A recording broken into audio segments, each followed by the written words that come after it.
and welcome back to Conan Exiles. Today I have some juicy dev stream highlights for you that came from the dev stream today. So let's get into it. So I think I'm going to get into one of the most important things first, and that is the brand new purge system. So let's have a look at that. So in this brand new purge system, everything will be gotten from your coffer, so you will be raided for your treasure. So depending on how many treasures you have depends on the level of purge that you get. So you get from 1 to 10 level of purges in this new build. There's not going to be any more unique purges anymore either. It's all going to be Stygian raiders, but the 1 to 10 will have a bit of difference between them on what you get. So that is your way of differences. So you'll have 10 levels of perhaps different things, but mainly themed around them being Stygian. So you get your coffer, you put money in it. Now you have a new UI that you can look at in here, where you can turn big treasures into gold coins, because gold coins is going to be your new trading currency.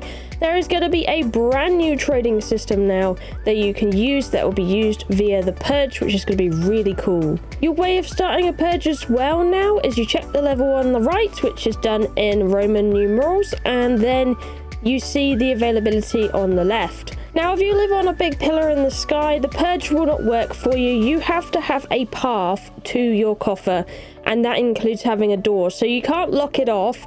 There has to be like a path with doors to the way of your coffer. Otherwise, the purge will say, no, we can't spawn because of this reason, which I think is good because that means no more purges in the middle of your tree house. So that's always nice. So once you have a suitable place, you can proclaim wealth, and that will start your purge. It will start looking for an area to put down camp. Once it finds an area, you'll be able to see it spawn in, and there's a little camp with some tents and some prison cages. I'm going to get into that very shortly, but this is the spawn place where all the enemies are going to be coming out of. And this time, it's like a horde rush, okay? It's not just a few guys, it's a lot of guys, okay? And the guys will scale on how many people you have, how many thralls you have, etc. So just bear that in mind.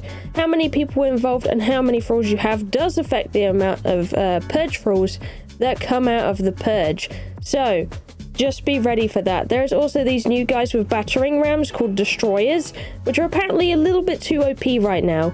But their literal job is to destroy your doors, and they will try and destroy your stuff. They just like bashing everything. So those guys are going to be your priority to kill, because those ones have like incredible building damage. So you really, really want to get rid of them. Either way, these guys will come along, and they're going to go to your coffer, and hopefully they want to steal stuff from you. So they're going to pick up your large treasures and bring them all the way back to their own camp. They are going to rob you. But they do have a limit. They'll rob a certain amount and then they will go back. So once they're done doing that and they've robbed all your stuff, they will finish up the purge. Unless you defeat enough to summon the commander. Ooh. Apparently commanders can be unique and spawn different things. They said in the stream there's one that spawns wolves alongside it, so he's like a veneer commander, so it sounds really, really cool that way. But if you defeat him, he'll drop keys which will unlock the chests of loot in his camp. Now, if we're talking loot has been entirely revamped to be more appropriate and more lucrative. Things you dismantle will have a bigger cost when it comes back to you, so you'll get more materials for dismantling items. NPCs will actually drop what they're wearing or what weapons they're using sometimes, and you can use that or dismantle that, so that's really nice. And the loot should be more themed around the different factions apparently, so this is nice. There'll also be things like we have on Sipta where you can pick up swords and shields that are lying around camps apparently, so that's great. So back to the purge a little bit more here, because that's our overall map thing that goes for Sipta and Exiles. Once you unlock this prisoner camp, you kill the commander, you're at the end of the purge where you're looting everything. You can unlock a few thrall cages in there, which will give you unique thralls, but you can get a guy called the Sellsword, which is the new merchant. This Sellsword guy sells crates of a lot of things, so like traps, exploding traps, which is going to be incredible for like PvP and stuff. Sells arrows and wraps and aloe and stuff like that, just for gold. So if you have normal gold coins, you can purchase all this lovely stuff off of that guy. He also gives Mercenary Banners, and Mercenary Banners, basically how they work is you place them down and they summon some mercenaries for you, like up to 4 to help you fight the purge. So they are purge specific, and hopefully should help you that way. It's going to be really nice. And you got several types of these banners, which we will look into further in a video in the future. We also got these brand new burning siege cauldrons that you can tip on people. Use tar like the original ones, but instead of just being tar this time, it's going to drop burning tar on people. So, ooh, that should be some good defense against the purge, though. You might want to put it above your gate door just to help you out. Another really nice feature is you can now put guards at the door. So if you have an existing thrall that is a fighter or an archer, you have little ghost shadows that you can place them next to doors or crenulated walls, and they can act as they stay by that door and they guard it and they don't move. So that is a really nice feature as well. They won't piss off somewhere else. They will stay by the door and guard it and move not very far away from it to help defend the door. So you can use this against the purge as well, or maybe in a PvP situation, who knows. Another change they made, which I'm super happy about, which should make weapons a lot nicer to use, especially ones you're less comfortable with, is they have improved weapon animations. So now you're not just like locked into an attack angle. When you attack, you can actually turn 90 degrees either way while you're attacking, so the attacks are more fluid and you could use weapons better apparently with this new system. So he said, what Den said in the stream is that it's more of a feel thing. It's not easily shown by looks, but you can kind of see how he rotates with the weapon. He's not just stuck hitting in one angle. When he actually attacks, he can rotate side to side. So that is an extremely nice change. I can't wait to find out how that feels, and that should be amazing. Now moving into some of the Battle Pass and Bazaar stuff, we have new outfits. So we have new outfits coming. There seems to be quite a lot of new outfits. There seems to be a free new outfit as well, I think, that you can get from the Purge, which looks really good.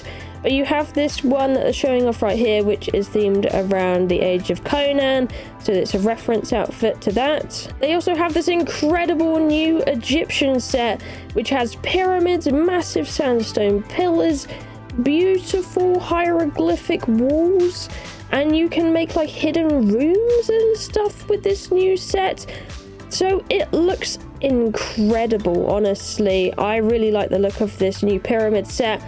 It will be in the Bazaar by the looks of it, so it's one of those which is like a DLC in a way, but it looks stunning. This new Egyptian set, there seems to be a lot of pieces to it, and it's going to be some fun to build with. They also have this like librarian set where you have bookshelves where you can rotate them to show different bookshelf models that move the books around on the shelves, so they're not like just static and they snap to the walls. So that looks really nice as well. They also seem to have a bookshelf ladder that comes with that from what I could see. So that's a nice looking set. Also, unfortunately, that broken set we saw as a teaser is actually a building set. It's not what they can actually do. They said for the Purge, things like catapults will be pushed back to a later date because they couldn't get it ironed out for this one. But for now, you can use like a broken Nemedian set if you want some fancy broken up building pieces and stuff. That's an option. That's a buyable set. They also have new things like sarcophagus and all of that as a design, red gems, carpets on like hanging carpets, and just fancy stuff like that just everywhere. And they have new treasure piles that I think you can buy, or they come from the Battle Pass, which have like plates and gems and chests in them, so they don't just look like a big pile of gold. They actually have some depth to them now, and you'll be able to have things in them, which is nice. They also said something about a King of the Hill set where you wear a big old cape. It looks pretty good. And some new chakrams. So these really sparkly new cosmetic chakrams. I think this is also a buy set or a Battle Pass set. They also have this Relic Hunter looking new set with the green and white. So if you want to look extra fancy, then you may do so. And they have this really cool new mummy set, which I believe is in the Battle Pass, where you can look like a mummy or an Egyptian king, like whatever you like. Also, new snake pets. You can go around Exiled Lands and find eggs, and you can have snakes as pets now, which is really cool. They got a few new skins for it as well in there, but you can now tame snakes and have snakes, which is really cool. And that is pretty much the stream highlights and what is new in this new age. Well, not new age, new chapter. They did go over a few nitty-gritty details, like god bubbles are apparently not a thing anymore. And avatars you can cancel out of if you would like to, apparently. So that's an interesting change. They've done some, they did say in the stream one important thing as well. I have seen a lot of you saying about it, but they are planning to fix the invisible creatures and NPCs when this patch comes. So fingers crossed that will be a thing, because I know that's a huge problem for you guys. And fingers crossed, alright? Another thing they did mention is all the dungeons apparently have been revamped in one way or another. Apparently there's now new optional bosses in here and things like secrets in these dungeons. So you might want to rerun the dungeons and have a look around if there's any new secrets or anything. I know I will be doing it, and I'll probably be doing a video on pretty much everything and anything on this new patch. So yeah, keep an eye out for that. Subscribe to the channel to make sure you don't miss any of those videos. Anyway, I hope you enjoyed the stream highlights, and I'll see ya in the next one. Thank you for watching, I love you, and I'll see you in the next one. Bye-bye!